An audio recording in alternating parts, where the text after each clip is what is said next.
The government should focus on lowering emissions and let the customers decide which technology is most suitable for them. Such ecosystem will lead to increasing acceptance of eco-friendly vehicles, believes Vikram S Kirloskar, Vice Chairman, Toyota Kirloskar Motor, TKM.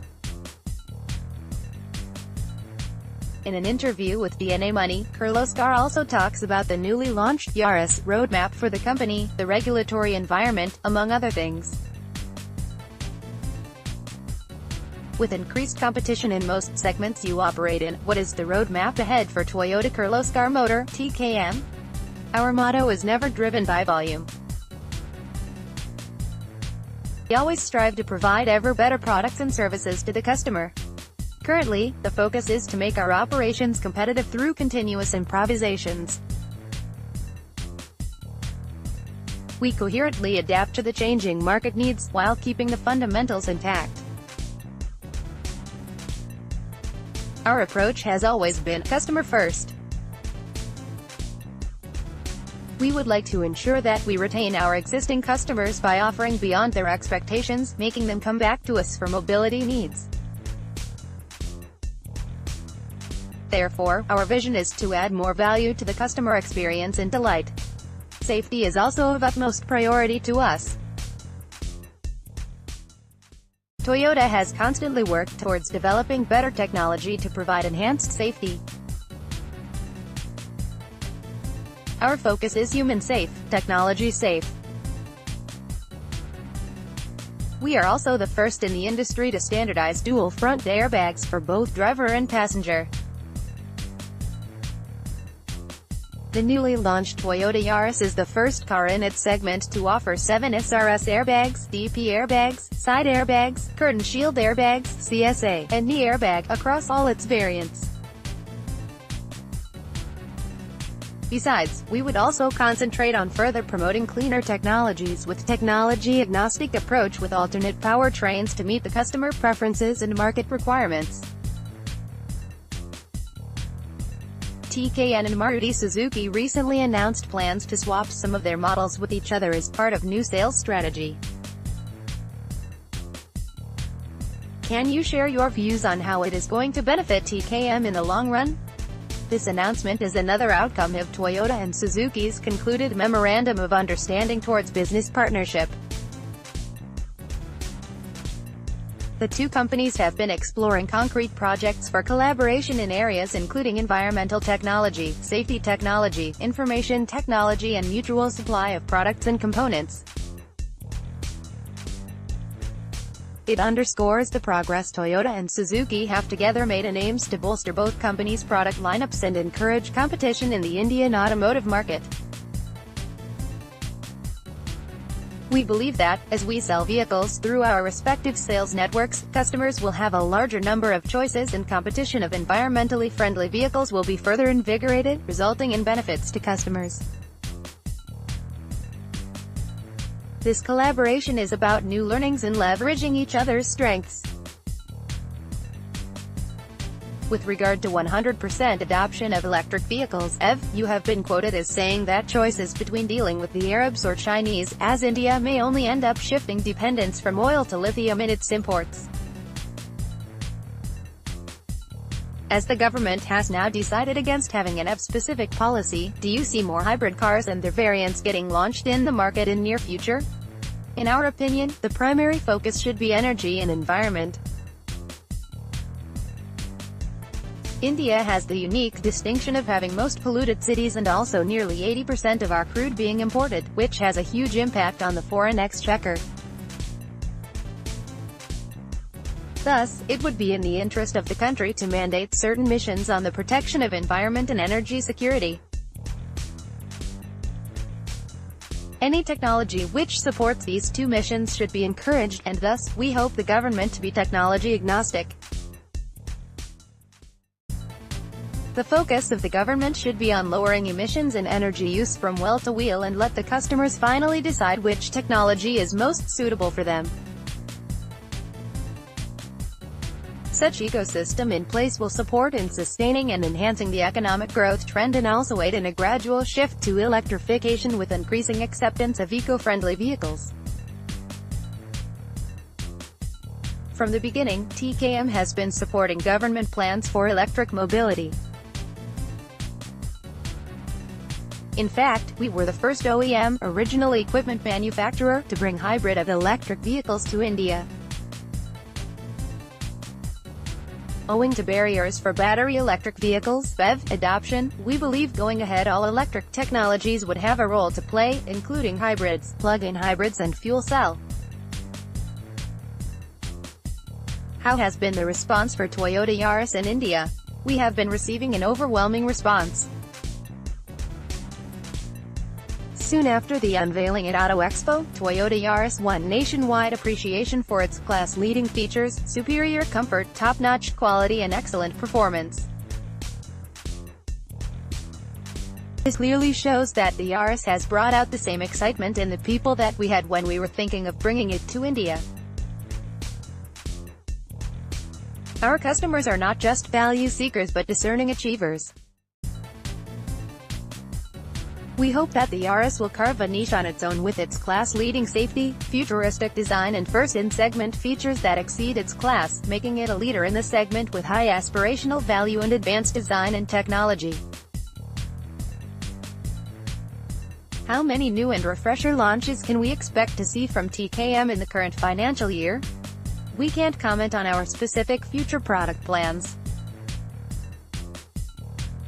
We at Toyota continuously evaluate the market and introduce products at a suitable time. Such introductions would be determined by various underlying factors such as market scenarios, government regulations, tax policies, competition, advanced technology adoptions, customer preferences and many more. What is TKM doing to give an impetus to exports? We can't specifically comment on our future export plans. We will continue to export our Adios series to countries such as South Africa, Indonesia, etc. Having said that, Toyota is a global player with multi-production base in many countries, thus limiting our export space. For India, to be a truly global player competing with the developed nations, harmonization or adoption of global standards is a must. Not only will it give India an export advantage but also a tremendous boost to both vehicle OEMs as well as supplier chain to export globally. This will enable large volumes, increase employment, reduce imports and enhance the global competitiveness of domestic suppliers. Also, global alignment of India's regulations and standards of the auto sector will support in achieving availability of locally produced, manufactured products besides enhancement of export opportunities. What are the current challenges the automotive industry is facing in India and the steps required for tackling them? The growth story of Indian automobile market is dotted with challenges that we need to tackle head-on. Our regulatory environment has been unstable over the past few years. We have been bracing ourselves with the rollout of regulatory policy changes with goods and services tax implementation, leapfrogging to BSV, CAFE, corporate average fuel economy norms, electric mobility mission and so on.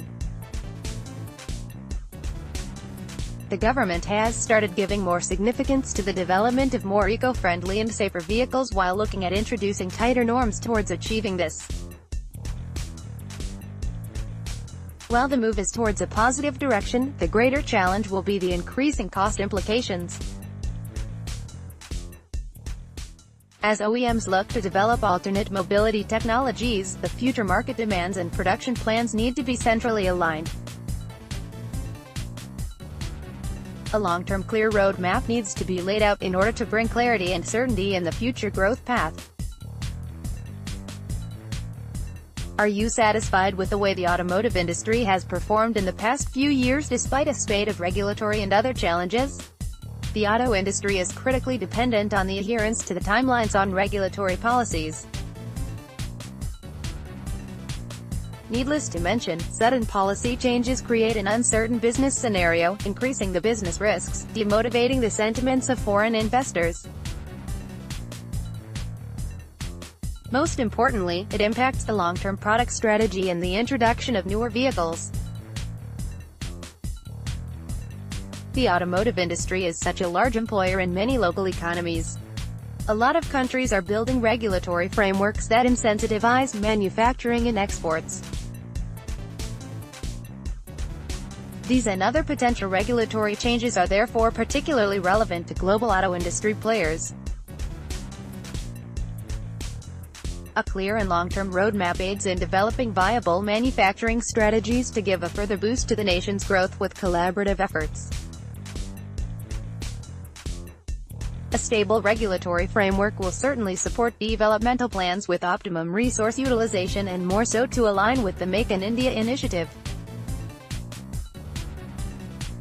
With automakers playing a leading role in the sustainability revolution already underway, we believe that consumer demand will continue to direct the industry towards cleaner cars, more so than any regulations. And the car manufacturers are going to have to build into their plans with alternate powertrains. What does the future hold for TKM in the next few years? We believe in playing a much greater role than just manufacturing world-class cars. Consumers today have become increasingly knowledgeable about safer and greener technologies with ever-increasing expectations on enhanced safety features, fuel efficiency, comfort as well as luxury. The market is much competitive with wider opportunities. We will continue our concerted efforts leading the way to the future of mobility and build ever better cars and communities in harmony with nature through sustainable approaches to meet the ever-growing expectations of the customers. Considering the ever-changing technology scenario, what does Toyota think is a sustainable futuristic technology? Our company takes inspiration from the Toyota Earth Charter, and has formulated environment-friendly policies for its business operations, which have been followed since 1992. We are committed for our vision of greener tomorrow and have announced our long-term commitment towards the society and environment through Toyota Environmental Challenge 2050, which is in alignment with the UN Sustainable Development Goals, SDGs. Out of the total 17 challenges, 12 are directly linked to the 6 environmental challenges declared by Toyota. We globally believe that the electrification of vehicles is required to reduce CO2 emissions. Toyota has been a pioneer in the electrified vehicle space with the Prius, which is the first mass-produced electrified car 20 years ago. Considering the pressing issues of fuel emission, high oil import dependency, energy security, we see alternate powertrains such as HV, PHEV, etc., as the ideal solutions for India. We would like to utilize our global experience with 11 million units of hybrid vehicle sales and 20 years development history of electrified vehicles to align with the government's objective towards achieving clean and green eco-society.